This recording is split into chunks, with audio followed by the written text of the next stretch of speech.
The story of Two-Spirit people in Native American cultures is one of deep reverence, identity, and later, colonial suppression and erasure.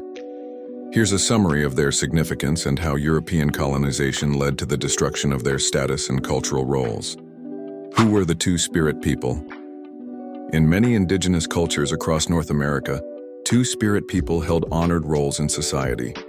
The term Two-Spirit is a modern pan-indigenous term created in 1990 to describe gender-diverse individuals who embody both masculine and feminine spirits.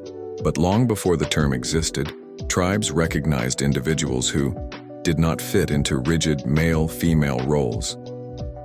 Often served as healers, matchmakers, spiritual leaders, or caregivers, were sometimes referred to by tribal-specific names, such as Nadlihai, Navajo, Winkta, Lakota, Ojisquecan, Cray, Mixoje, Ponca.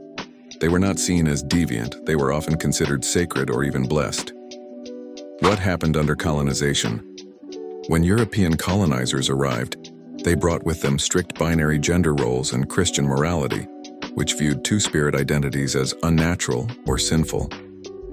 Here's how they were targeted. 1. Violence and execution. Two-Spirit people were killed, tortured, or shamed by colonizers and missionaries.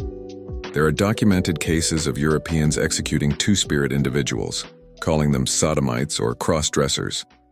2. Erasure of language. Many tribes had no word for homosexuality or rigid gender roles until colonizers imposed theirs. Indigenous languages were suppressed, and with them, the nuanced understanding of Two-Spirit identities. Boarding schools enforced assimilation. Children were taken from families, sent to boarding schools, and taught to abandon traditional beliefs, including respect for Two-Spirit roles. They were punished for expressing gender nonconformity. Christianization. Missionaries labeled Two-Spirit practices as pagan or satanic, erasing centuries of spiritual understanding around gender and sexuality. Anthropological misrepresentation.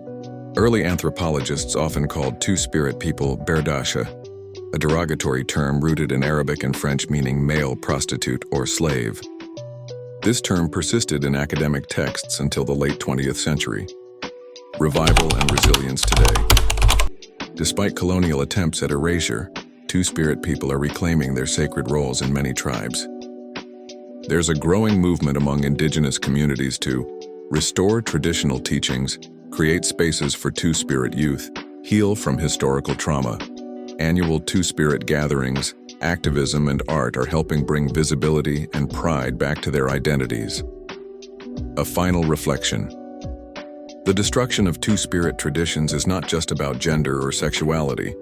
It's about the systematic attempt to dismantle indigenous cultures, spirituality, and self-determination. But like all sacred fires, the Two-Spirit spirit was never fully extinguished, only buried. And now it burns again.